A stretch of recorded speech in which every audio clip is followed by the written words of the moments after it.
जय माता दी। आप सभी भक्तों को आज फिर से गरिमा वीडियो के माध्यम से मैं सत्येंद्र अपने पूरे मंडली के साथ रोजाना की भांति नाना प्रकार के कथाओं भजनों से सेवा करते आए हैं।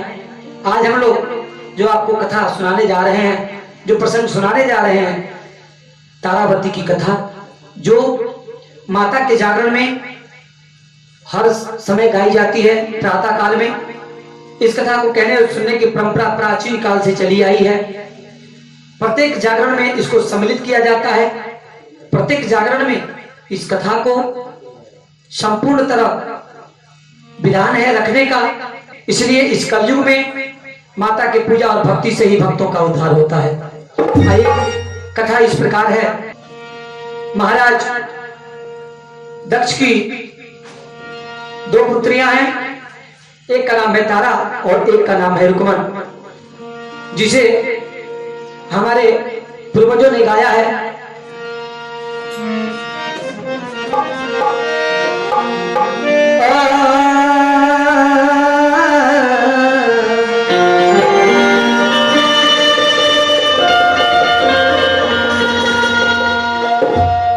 एक तारा एक रुकमन की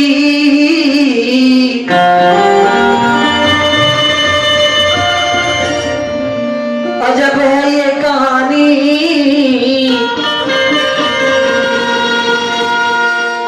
माता के जागरण में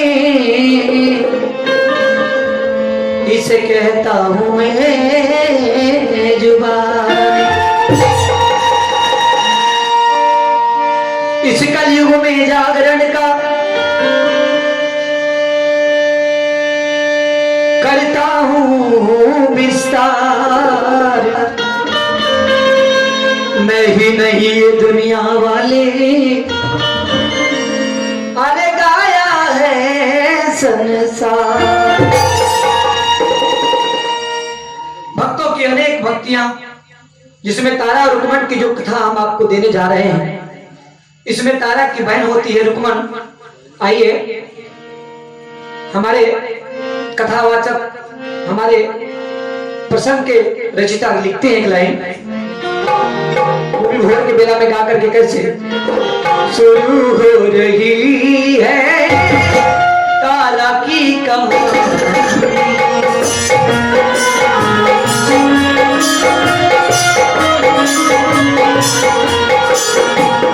शुरू हो रही है तारा की कहानी।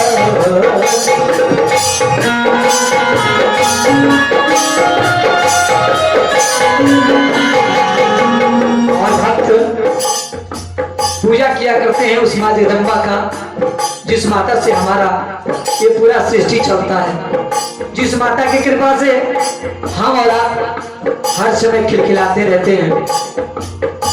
करे भक्त पूजा, करे भक्त पूजा, आई माता रानी।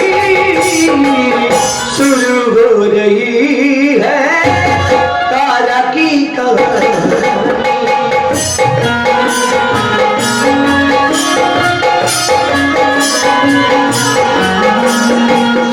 शुरू हो रही है तारा की कहानी।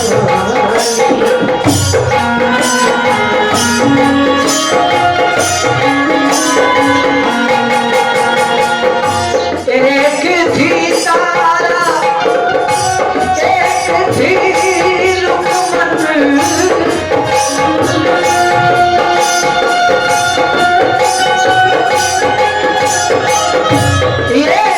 थी तारा, एक थी रुकमन।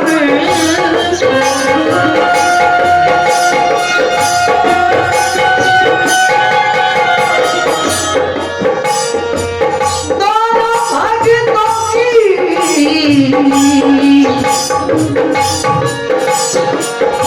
दोनों बहनों की कथा है पुरानी। तारा की कहानी।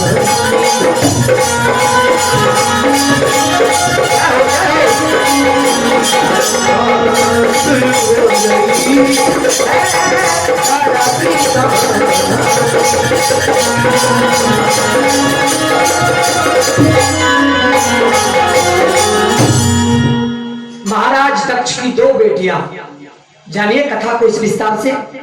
महाराज दक्ष की दो बेटियां, एक का नाम तारा और एक का नाम था रुक्मण, जिसे माननीय हमारे नरेंद्र जंजल जी ने एक बार दोहरा के गाया है कि एक तारा एक रुक्मण दोनों ही माँ की पूजन। एक तारा एक रुक्मण दोनों ही माँ की पूजन।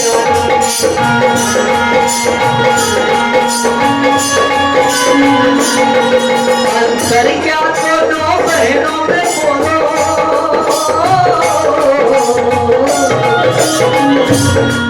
एक राज रानी एक नौकरानी।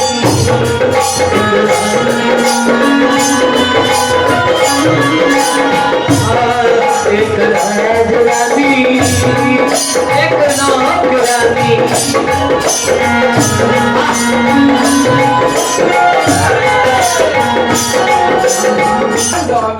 उन दोनों बहनों में अंतर इतना ही है कि एक महारानी है एक नौकरानी है, दोनों भक्त हैं माता के।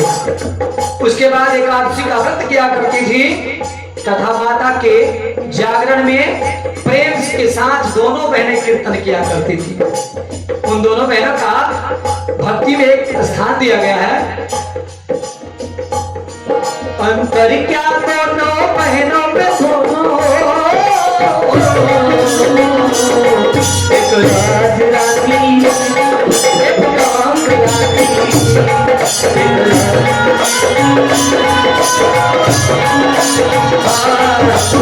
रानी एक नौकरानी।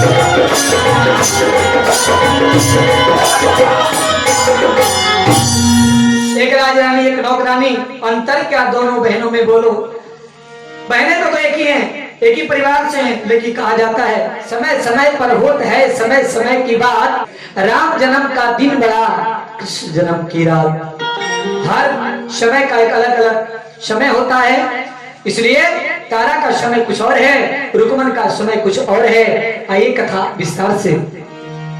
एक दिन तारावती अपनी छोटी बहन रुक्मण को बोलती है कि बहन एक काम करो, ये कुछ पैसे ले लो और जाओ, जाकर के कुछ प्रसाद लेके आओ, कल एकादशी का व्रत है, हम दोनों बहनें उसको नियम पूर्वक से करेंगे।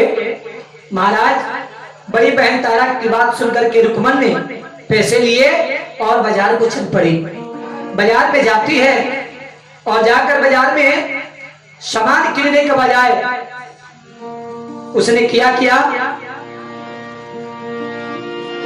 गई बाजार में तब रुक्मण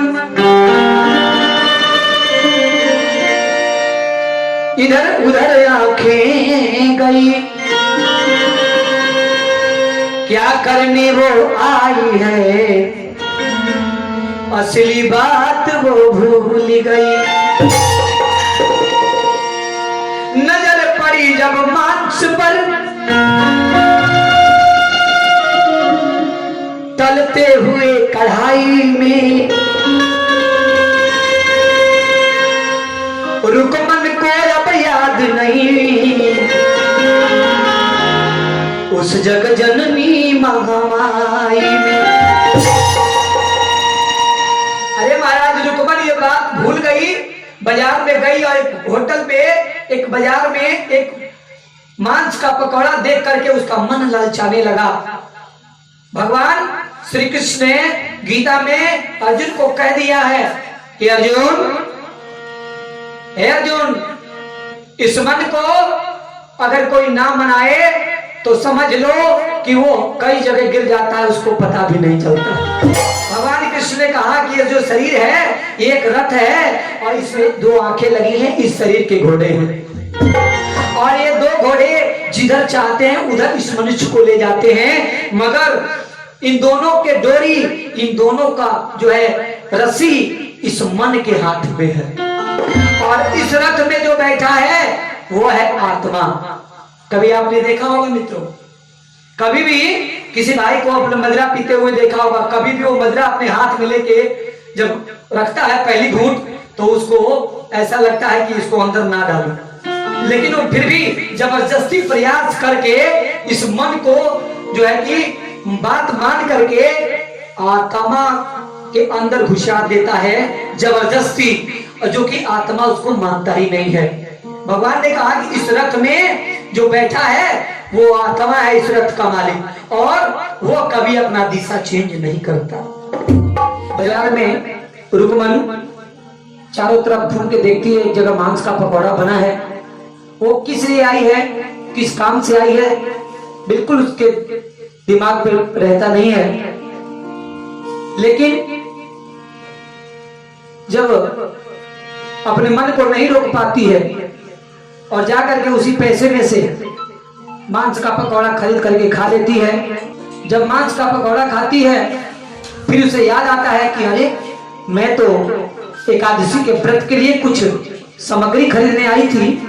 जाती और खरीदती है और यह मांस खाने वाली बात छुपा करके जब पहुंचती है तारा के पास, तारावती नारियों में एक अलग स्थान रखती है।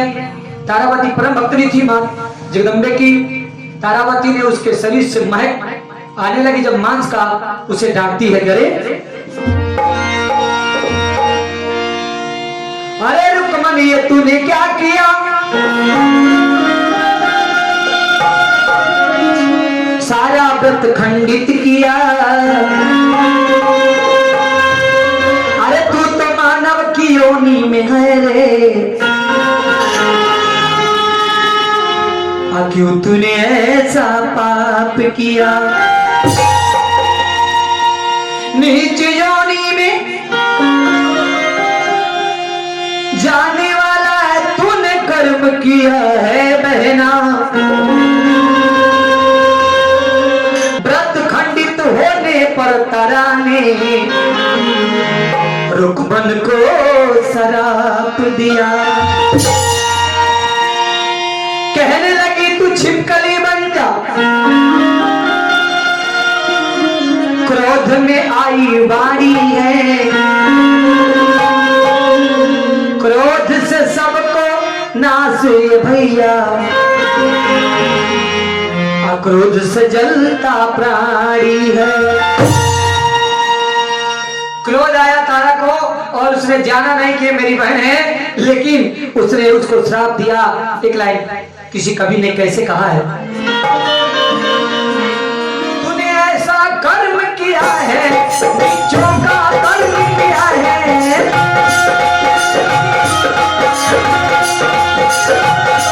और तूने ऐसा कर्म किया है, कष्टों में डाल दिया है।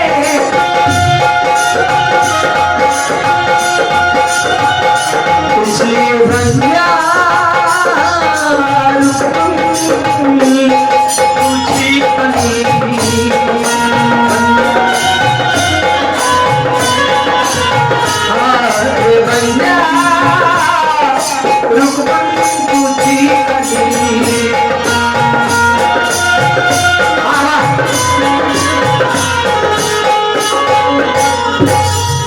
तारा ने श्राप दिया कि तूने नीच का कर्म किया है। मैं तुझे श्राप देती हूँ कि तूने एकादशी का व्रत खंडित किया है और पूजन सामग्री खरीदने गई और तूने मांस का आहार कर लिया, इसलिए जा तू छिपकली बन जा।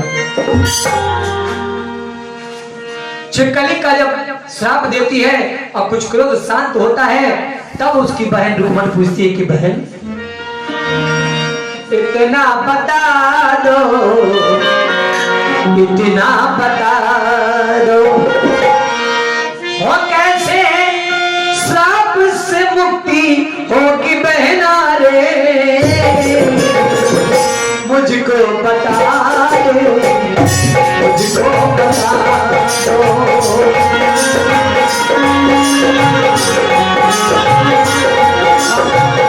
मुझको बता दो, मुझको बता दो।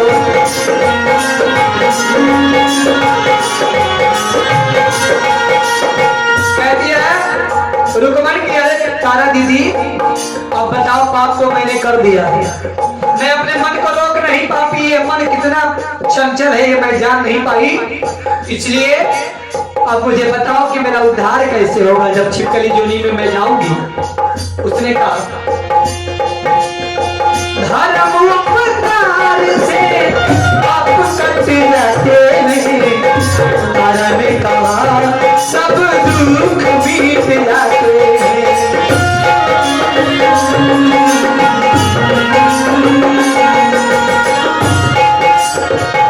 धर्म उपकार से सब पाप कट जाते हैं,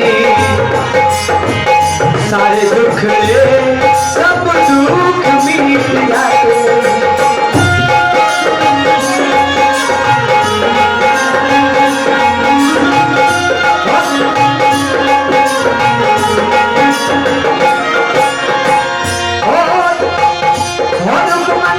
हाथ जो खड़ी हुई अब बता दे बता दे बता दे, हमको बता दे हमको बता दे भैया।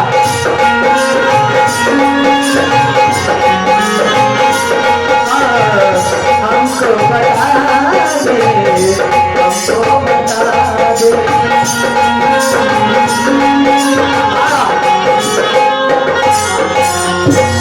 कहने लगी कि मैं बता दो कैसे मेरा उद्धार होगा। तारा ने कहा कि हर प्राणी जो भी चाहे वो कर सकता है, लेकिन कितना भी पाप किया हो धर्म और परोपकार करने पर उसका सारा पाप कट जाता है। रुकमन दूसरे जन्म में छिपकली हुई, क्योंकि सतियों ने सरापा तो आज तक किसी को कोई बचा नहीं पाया। और तारा देवी ने जब श्राप दिया तो श्रापित तो होकर के वो छिपकली योनि में दूसरे जन्म में गई, और इधर तारा दूसरा जन्म इंद्र के दरबार की अप्सरा हुई। आइए दूसरा जन्म उसका कैसे करता है। छिपकली योनि में ये दीवार पर हर जगह घूमती, नाना प्रकार के जीव जंतु का भक्षण करती, और छिपकली अब इस योनि से उबरने के लिए उपाय खोजती। रुकमन को ऐसा लगा कि अब मैं इस छिपकली योनि में कैसे अपने को उबार पाऊंगी, लेकिन द्वापर युग आया। कैसे द्वापर युग आया? पांडवों ने एक अश्वमेध यज्ञ किया। अश्वमेध यज्ञ करने में उन्होंने सभी देवताओं को निमंत्रण भेजा कि सारे देवता हमारे यहाँ निमंत्रण में आवे, इस यज्ञ में पधारे। दूत सारे देवताओं को, सभी देवताओं को जो है कि ले जाकर के दूत समाचार दिया। फिर दुर्वासा ऋषि के आश्रम पे पहुंचा। दुर्वासा गुरु जी से कहा कि गुरुदेव, पांडवों ने अश्वमेध किया है, आपको निमंत्रण भेजा है। महाराज, अहम का फोड़ा बना जो दिल में, तो प्रभु नहीं सह पाते हैं। अरे चीरते हैं जब प्रभु जी उसको, सुना है लोग बहुत चिल्लाते हैं। हर रोग का दवा हो सकता है, लेकिन अहम का जो घाव है वो बन जाए तो भगवान ही चीरता है उसको। दुर्वासा ऋषि को अहम हो गया, और दुर्वासा ऋषि ने कहा कि अगर 33 करोड़ देवता उस यज्ञ में आवेंगे तो हम कदापि नहीं आ सकते। दुर्वासा ऋषि के पास से दूत गया, पांडवों को सारा बात कह सुनाया। तो महाराज यज्ञ प्रारंभ हुआ, सारे देवता हाजिर हुए, परंतु दुर्वासा ऋषि उस यज्ञ में नहीं आए। दुर्वासा ऋषि जब यज्ञ में नहीं पधारे और यज्ञ चालू हो गया, तब दुर्वासा ऋषि ने अपना उपाय लगाया कि रुको, मेरा तिरस्कार कर दिया पांडवों ने, इसलिए मैं यज्ञ को भी ध्वंस कर दूंगा। क्या किए?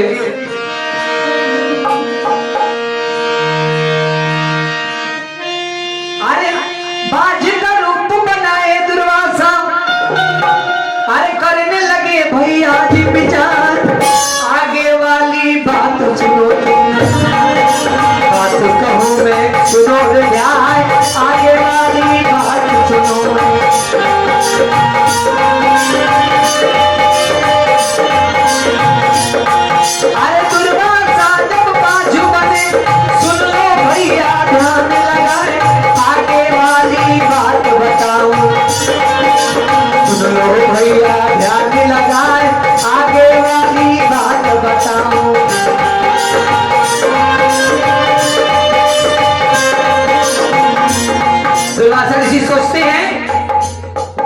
मैं उनका सारा यज्ञ सर्वनाश कर दूंगा। एक सर्प को मार दिए और मारकर चल पड़े। चोंच में लेके सर्प को तब गए यज्ञ में। सुनो रे भाई आगे की मैं कथा सुनाऊं। बात है कितनी अच्छी है भाई, आगे की मैं बात सुनाऊं।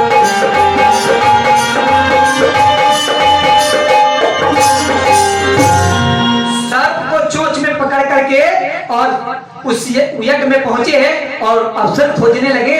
देखा क्या क्या देखा कि यज्ञ में भंडारा बन रहा है, खीर वगैरह तैयार हो रहा है और जो भंडारी बनाने वाले थे बना कर अलग अलग रख रहे थे। खीर थोड़ा खुला हुआ था। दुर्वासा ऋषि को मौका मिल गया और दुर्वासा ऋषि ने जैसे मौका पाया उस मौके के लाभ उठाते हुए दुर्वासा ऋषि ने क्या किया। दुर्वासा ऋषि उस यज्ञ में जब पहुंचे सर्प को उसी खीर के कढ़ाई में डाल दिया और सर्प उसी में गिर गया। थोड़ा जीवित था, उसमें मर गया और मर के खीर के नीचे बैठ गया, जिसे किसी ने देखा नहीं। देखा किसने? तारावती की उसी कोई बहन दुखमन जो दूसरे जन्म में छिपकली बनी है। हर प्राणी हर जीव भगवान का एक अंश है, चाहे वो जिस रूप में हो, अपने प्रभु को हर वक्त याद करता है, हर वक्त याद करता है। महाराज ये नहीं कि हम मानव हैं तो हम ही याद करते हैं। वो छोटी सी जीव छिपकली अवसर खोज रही थी, आज अवसर मिला है। आइए भाव बदल गया कैसे कि जिसका मुझे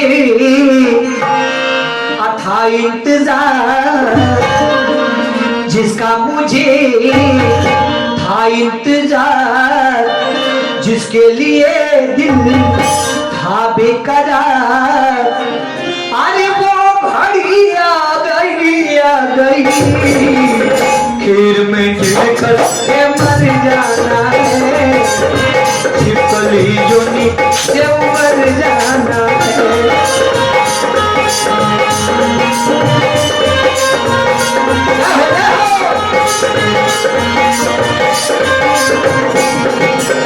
जिसका मुझे था इंतजार, जिसके लिए दिल था बेकरार,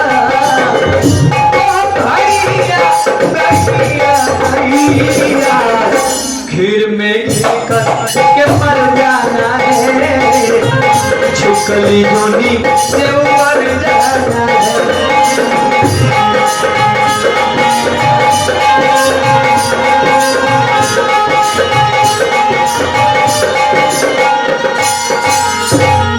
सोचती है पता नहीं ऐसा मौका आए ना आए, अरे जाने फिर ये मिलेगा ना मौका।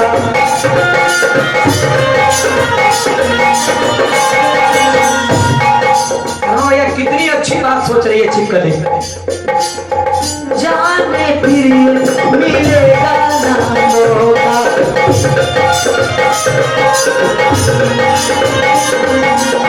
मेरे साथ क्या मालूम हो जाए धोखा,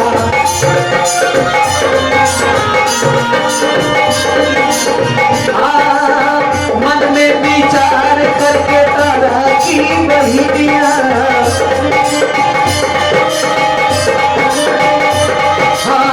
मन में विचार करती तारा की वही दिया।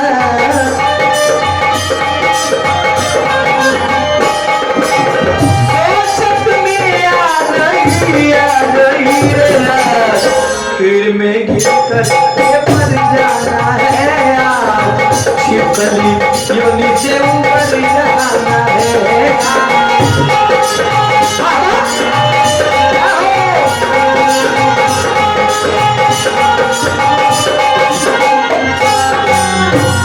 इतना छोटा जीव और इतना बड़ा विचार, उस जरा सी जीव ने कितना बड़ा बात सोचा। छिपकली ने सोचा अगर मैं अभी गिर जाऊं तो मुझे कौन देखेगा, ये जहर हो गया है और ये प्रसाद जितने लोग खाएंगे सारे जग के लोग मर जाएंगे तो उनका भी पाप मेरे ही सिर होगा। सोचती है कि अब नहीं, बहुत पाप हो गया, अब उद्धार होने का समय आ गया। छिपकली सोचती है कि ऐसे नहीं, अभी नहीं कूदूंगी। जैसे ही भंडारी आके इसको उठाएंगे, उनके सामने कूद जा के मर जाऊंगी, तभी वो लोग समझेंगे कि ये जहर हो गया। और जहर होने पर जो है कि वो इसको खा नहीं सकते, फेंकना ही पड़ेगा। छिपकली ने क्या किया, जैसे भंडारी यज्ञ पूजन समापन हुआ, तब भंडारी लोग प्रसाद निकालने के लिए आए। लेके चलने के लिए जब उसको कढ़ाई को उठाया, तैसे ही वो ऊपर से छलांग लगा दी। और ऊपर से छलांग लगाते ही जैसे कूदी, सब लोग उसे भला बुरा कहने लगे, तो राम राम राम राम। ठीक किसी ने कहा कि नीच नीच ही होता है। ये छिपकली, इसको जरा भी ये शर्म नहीं आया कि प्रसाद है, इसमें इसने छलांग मार दिया और छटपटा के वो मर गई। सब लोग उसको श्राप देने लगे, जा हम तुझको श्राप देते हैं कि तूने नीचों जैसा कर्म किया है, जा तू हमेशा नीच बनी रहेगी। अब मटिया के भंडारे के मालिक महाराज जो हमारे उस यज्ञाचार्य थे, उनसे पूछा गया कि गुरुदेव, इस यज्ञ के भंडारे को नष्ट कर दिया छिपकली ने, अब क्या किया जाए? प्रसाद जहर हो गया जिसमें वो कूद पड़ी है, क्या किया जाए? गुरुदेव ने कहा कि उसको ले जाकर के जमीन में गाड़ दो, अन्य कोई जीव भी खाएगा तो मर सकता है। सब लोग कढ़ाई ले गए, गड्ढा खुदवाया, खुदवा के जब उसको पलटी किया, जैसे पलटी किए तो देखा उसमें एक मरा हुआ सांप। सब लोगों के मालूम हो गया क्या कि अपना प्राण दे करके इस छिपकली ने सारे जग के लोगों का प्राण बचाया है। सभी लोगों ने उस यज्ञ के भगवान से, उस वहां के यज्ञ के जगतजननी जगदम्बा महालक्ष्मी महासरस्वती से प्रार्थना किया कि हे माता, इस छिपकली को उत्तम योनि देना, यानी कि सब योनियों में उत्तम यह मानव योनि आता है। सब योनियों में उत्तम मानव योनि आता है, लेकिन फिर भी इस इंसान को नहीं बुझाता है। हम लोग को लगता ही नहीं है, हमारे में कुछ हमारे मित्र, हमारे भाई हैं। मैं अपने ही लोगों में देखता हूं कि कहीं कहीं भंडारा हो रहा है, कहीं कहीं पूजन हो रहा है, वहां भी बाजार में मांस बिक रहा है, वहां लोग मदिरा का सेवन कर रहे हैं। उनको ये लगता ही नहीं है कि कुछ पूजन, कुछ पाठन हो रहा है, कुछ धर्म हो रहा है। मनुष्य को ये सोचना चाहिए, क्योंकि मनुष्य चेतना युक्त प्राणी है और चेतना युक्त प्राणी ये सोच सकता है। एक जीव क्या सोच सकता है? देखिएगा, छिपकली तीसरा जन्म लेती है और सबने प्रार्थना की, इसलिए उसको मानव का जीवन मिला। फिर बेटी बनी राजा स्पर्श की। स्पर्श राजा के घर में जन्म लेती है। कैसे? अरे स्पर्श के घर जन्मी रे तारा की मैया,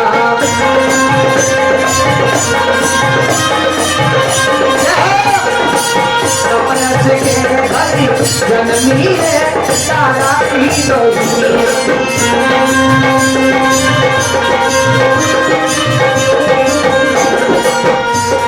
अब जब राजा के यहाँ जन्म लेती है, सर्पस राजा ने, स्पर्श राजा ने क्या किया, अपने गुरु जी को बुलाया और कहा कि गुरुदेव, मेरी कन्या का थोड़ा भाग्य देखिए, कैसा है भाग्य।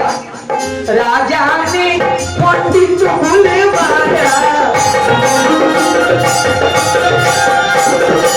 राजा ने पंडित बुलवाया, उस कन्या का भाग्य अजमाया, करेगी हानि तो दुनिया वाले सारा की बलिया।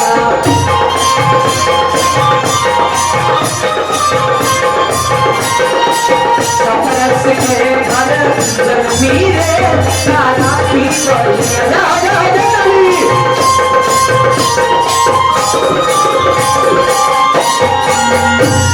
बोलिए साचे दरबार की, बोलिए वैष्णो देवी मैया की। बंधुओं, तीसरा जन्म मनुष्य का मिला और वो भी राजा के घर में एक धर्म, एक छोटा सा उपकार करने पर। लेकिन उसके भाग्य में वो श्राप मिल गया था। जब वो छिपकली खीर में कूदी थी, जब सबने श्राप दिया था कि तू नीच है, नीच ही रहेगी, उसके भाग्य में क्या लिखा है? ब्राह्मण देव, आचार्य देव ने कहा कि नहीं राजन, यह कन्या जब तक तुम्हारे घर में रहेगी तुम्हारा सर्वनाश होगा। इसलिए क्या करो, इस कन्या को मार डालो। राजा ने कहा, बोले मारने के अलावा दूसरा कोई काम बताइए वरना गौ हत्या का पाप लगेगा। बेटी को मारना और गाय को मारना बराबर होता है गुरुदेव।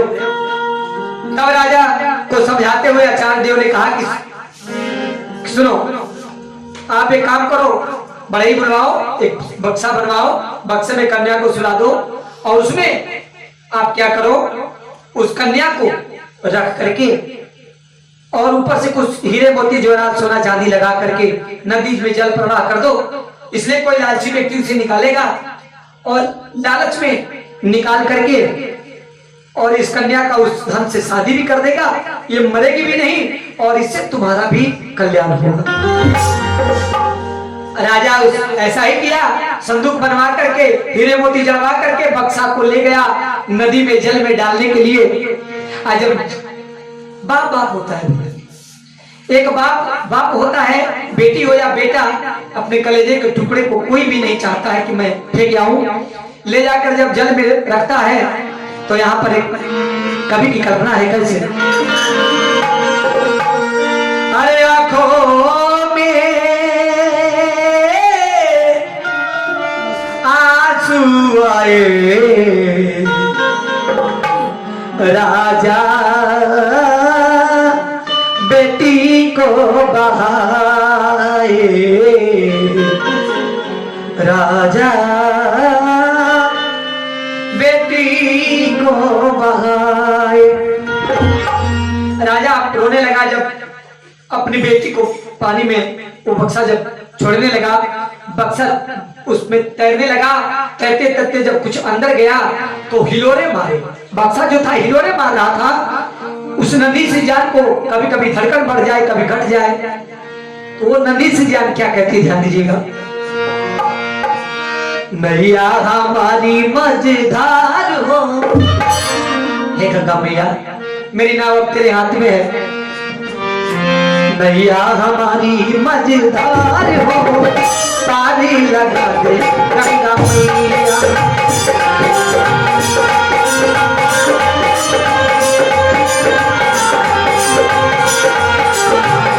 मैया हमारी मझधार हो, पानी लगा दे गंगा मैया।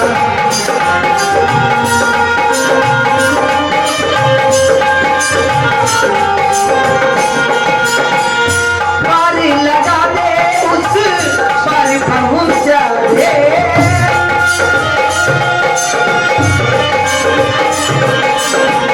पानी लगा दे उस पर पहुंचा दे।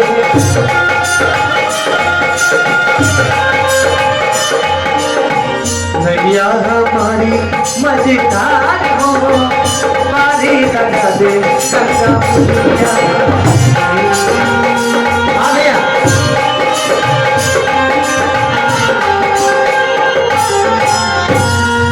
बक्सा दहते दहते बहुत दूर निकल गया और वो कन्या दहती हुई कुछ दूर बीच मझधार में चली गई। इधर उस किनारे से एक ब्राह्मण देवता निकल रहे थे, पंडित ब्राह्मण जी। उन्होंने देखा कि एक बक्सा उस पे जड़ी हीरे मोती सोना चांदी देख करके पंडित जी को थोड़ा लालच हुआ। कौन आदमी है कि जिसको लालच नहीं लगे, अगर धन देख ले वो भी सोना चांदी देख ले।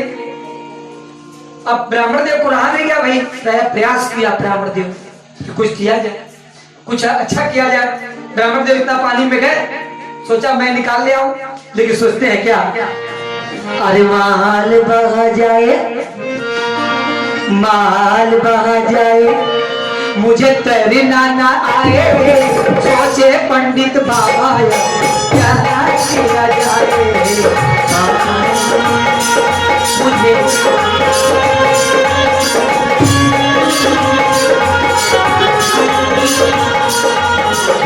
सोचे पंडित बाबा अब क्या किया जाए, और सोचे पंडित बाबा अब क्या किया जाए। बाबा सोचते हैं कौन सा उपाय करें, इतने पानी में तो कलेजा धड़कने लगा, इतना पानी में कलेजे की धड़कन बढ़ गई। बोले क्या किया जाए, धोती खोला जाए, हीरा मोती खोला जाए, धोती खोला जाए कि लंगोटी खोला जाए, सोचे पंडित बाबा क्या किया जाए।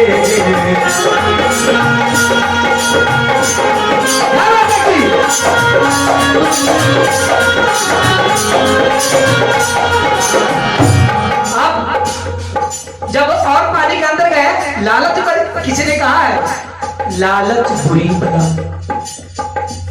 ब्राह्मण देव सोचते रह गए लालच बुरी बला, और बाबा थोड़ा और बोले, फिर इतना पानी, फिर थोड़ा बूंद पानी। बोले नहीं, जान माल दोनों का खतरा हो सकता है, माल भी नहीं मिलेगा और जान भी चला जाएगा। फिर ब्राह्मण देव ने क्या किया मालूम आपको? ब्राह्मण देव पीछे आए और अपना मैच लगाए और बैठ गए, सोचते हैं कोई आता है तो पूछता। इधर काशी से चलता हुआ एक हरिजन भाई आ रहे थे, और जब आए तो ब्राह्मण ने कहा वो बोला महाराज बताइए। बोले वो देख रहे हो? बोला हाँ देख रहा हूँ, बक्सा है। बक्सा नहीं पूछ रहा हूँ, तुम देख रहे हो? बोले हाँ देख रहा हूँ। कह तो रहा हूँ बक्सा है। बोले बक्सा है, उसको निकाल लाओगे? इतना कहा नहीं कि हरिजन भाई दौड़ पड़े निकालने के लिए, और जैसे दौड़े बोले सुन इधर पहले इधर आओ, अगर माल वो मेरा है, तू जाएगा निकाल के लाएगा तो झगड़ा हो सकता है। पहले तय कर ले, ऊपर का माल मेरा और अंदर का माल तेरा। पहले आप दोनों लोगों का विचार हो जाए तब वो बक्सा आएगा, वरना मेरा बक्सा देते हुए जाएगा। देखिए उस हरिजन भाई ने क्या किया। हकूदा बक्सा वो भैया लेके आया है, उस दोनों ने अपना भाग्य आजमाया है।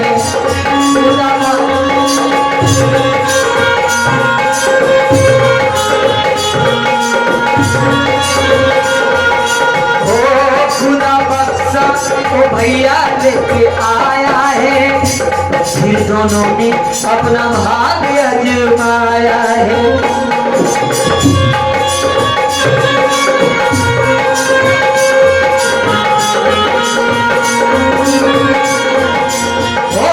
ऐसी घटना घटी बात कैसे घटी, ऐसी घटना घटी बात कैसे घटी, तब पंडित ने चाल लगाया है। माल बहा जाए मुझे न आए, सोचे पंडित बाबा अब क्या किया जाए।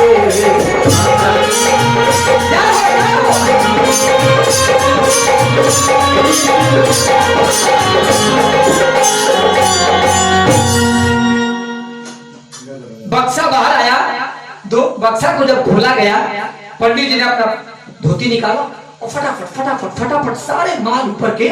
सुन भाई तुझसे मेरा तय था, सुन भाई तुझसे मेरा तय था, ये माल ऊपर का मेरा है। पंडित जी ने सोचा कि रुको, अगर माल अंदर ज्यादा हुआ, अगर ज्यादा माल अंदर हुआ तो कहूंगा सुन भाई बक्सा मैंने देखा था, इसलिए अंदर से आधा माल मिला। पंडित जी ने कहा चल भाई ऊपर का माल मैंने तो बटोर लिया, बक्सा खोल। बक्सा जब खुला, एक छोटी सी प्यारी सी नन्ही सी कन्या, जब कन्या देखा तो पंडित जी ने कहा बस भाई बस बस बस। सुन भाई मेरे तो ये जो है 6 हैं घर में, इसलिए मेरे को इसका कोई काम नहीं है। ऊपर का माल मेरा था, मैंने लिया, और ये बक्से का जो माल है ये तेरा है, ये तू पकड़ और अपने साथ लेके जा। हरिजन भाई हंसने लगे क्योंकि उनके पत्नी को कोई संतान नहीं थी, उनको कोई संतान नहीं थी, और उस हरिजन की पत्नी माता वैष्णो की परम भक्तिनी थी। वो दिन रात माता की कीर्तन भजन किया करती थी, रोजाना ये बेचारा काम करके आवे, हरदम वो पूजन पाठन में रहती थी। कहा चलो भगवान और माता जी ने मुझे कुछ दिया सब न दिया, हो सकता है कहीं इसी तरह से मुझे कोई संतान दे दी हो। और फिर उसने अपने धोती में लपेट के अपने पीठ पे बांधा, और पीठ में बांध करके उस कन्या को लेकर के आगे बढ़ा। घर गया तो पत्नी से कहा कह रहे सुनती हो भाग्यवान, रोजाना आते थे तो थोड़ा चिड़े चिड़े से रहते थे। आप तो जानते ही हैं कि किसान जब घर से बाहर से हल चला के आएगा और जब हल चला के वो आएगा तो हमेशा गुस्से में रहता है, आग बबूला रहता है, सोचता है कि कोई मेरे आगे ना आए, गुस्से में रहता है कि मैंने इतना काम किया है। अब देखिएगा रोजाना गुस्से में आते थे, पैदल चल के आना और जाना। आज बड़ी मीठी वाली बोले, अरे सुनती हो भाग्यवान। उसकी पत्नी पूजा घर में बैठी थी, बोली आ जाइए। आज मीठा वाणी सुन करके बड़ी गदगद थी। बोलती है कि आप आ जाइए। जब ये जाते हैं तो जाते ही बोले कि आप आंख बंद करो। बोले अरे ये तो आज अजीब अजीब हरकत हो रहा है, क्या बात है? हजरत भाई आंखें बंद करो, तुम अपना आंख बंद करोगी तो हमें एक उपहार देंगे। कहती है वो माता की पत्नी उस हजरत की पत्नी कैसे कि क्या लाए वो साजना अब हमको दो न बता, कि क्या लाए हो साजना जरा हमको दो न बता। कहने लगी कि आज से पहले आपने ऐसा कभी नहीं किया, शादी के कितने दिन बीते हुए? अरे पहले तो ऐसे कभी भी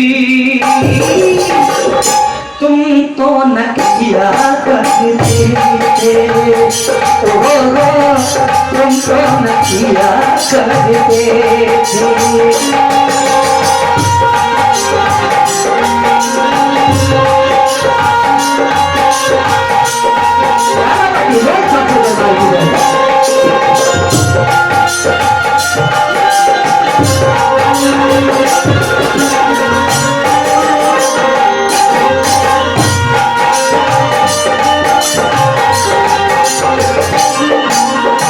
कहते कि क्या लाए हो, हमें बताओ। बोले तुम आंख बंद करो। बोले कि बता दीजिए क्या बात है, बात क्या है? बोले है नहीं बापू आंख बंद करो, मैं तुम्हारे लिए एक तोहफा लाया हूं। क्या लाए साजना हमको बताओ, क्या छुपा के रखे थोड़ा दिखाओ।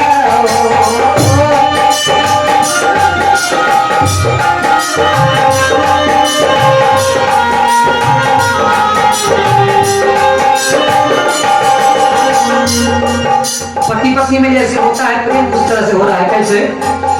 मेरे सजन मेरे बलम, हाँ तुम तो ऐसे न किया करते थे, तुम तो न किया करते थे, हो पहले न किया करते।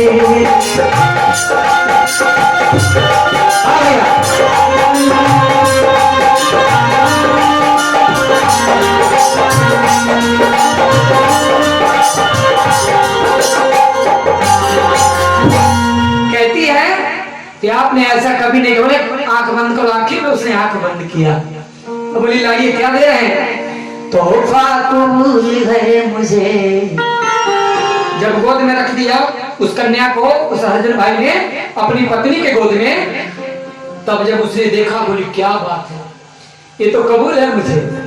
तोहफा कबूल है मुझे सरकार आपका,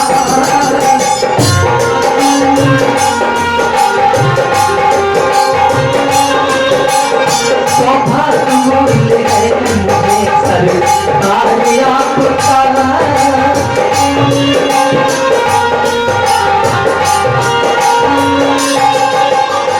लेके कैसा प्यार लाया, यदि आज तक आपने हमसे कभी भी ऐसा नहीं किया था, आज तो बहुत अच्छा चीज दिया है। लेके आया मेरे लिए ये प्यार आपका, बात भूल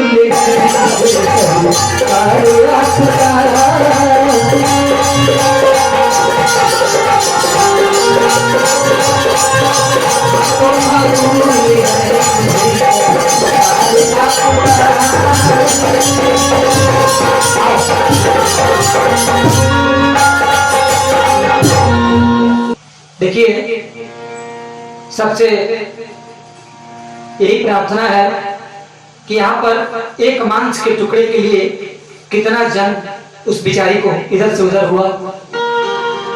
रुकमत तीसरे जन्म में उस हरिजन भाई के हाथ में आई और उनकी पत्नी के गोद में जब जाती है, सुंदर सी कन्या को देख के उसकी पत्नी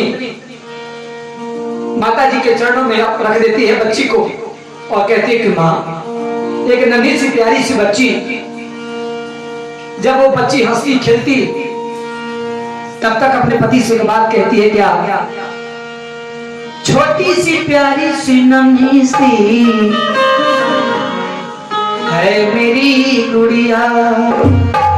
कहती है कि कितनी प्यारी गुड़िया लेके आए हैं आप मेरे पास, कि छोटी सी प्यारी सी नन्ही सी है मेरी गुड़िया।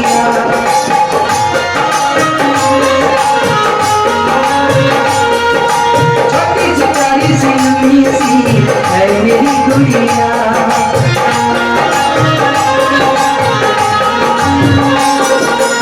हालांकि इस औरत को बच्चा अच्छा नहीं लगता है, जब सोचिएगा, कहती है कितनी प्यारी है, राज दुलारी है, जैसे राजा की बेटी हो कोई।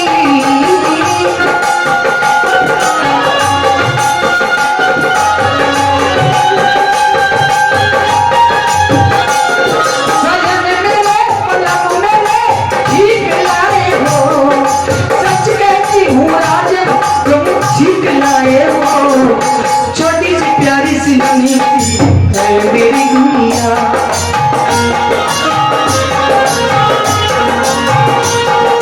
छोटी सी प्यारी सी नन्ही सी है मेरी गुड़िया।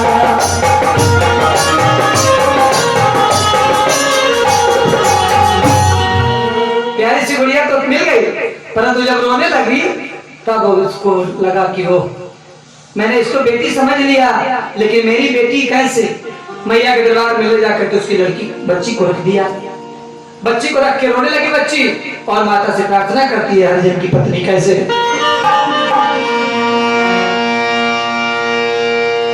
शेरावाली मैया माँ करती मैं तो प्यास, कैसे पालूं बच्ची को, दूध नहीं मेरे पास। शेरावाली मैया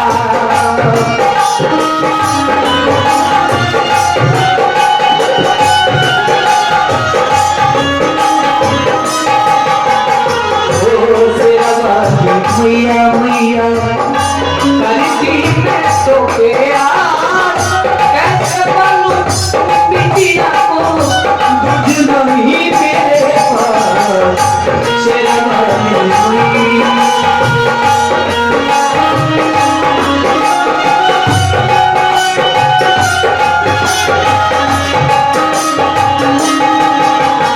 कहती है कैसे इस बिटिया को दूध पिलाऊं,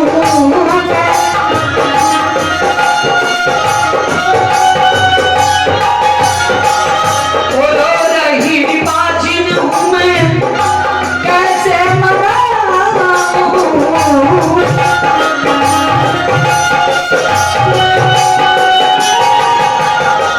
कहती है कि माँ, इस बादल औरत के शरीर में दूध भी नहीं है जो इस बिटिया को एक क्षण के लिए थोड़ा चुपाए। माँ जगदम्बा दया निधि है भैया, उस महाकाल ब्रह्म परमेश्वरी ने, महागौरी, महालक्ष्मी, महासरस्वती ने उसकी भक्ति पर, उसके आंसू पर दया दी और उस राजन के स्थल से दूध आने लगा। कहते हैं ना कि भक्त चाहे तो अपने भगवान को पत्थर से भी दिखा सकता है। उस रुक्मन ने कितने अपने जिंदगी में एक मांस के लिए झेला। देखिएगा हरिजन के घर में चली गई, छिपकली को श्राप मिल गया था जब खीर में कूद गई थी। तब बाद में मनुष्य योनि का भी पुरस्कार मिला था जिसमें मनुष्य योनि में वो आई भी। लेकिन यहाँ क्या हुआ, बाजन माँ के स्तन में दूध आए और वो पीने लगी। ओ कैसे पालू बच्ची को, कैसे पालू बच्ची को, दूध नहीं मेरे पास तेरा बस भैया धरती में तो गया। कैसे पालू बच्ची को, दूध नहीं मेरे पास तेरा।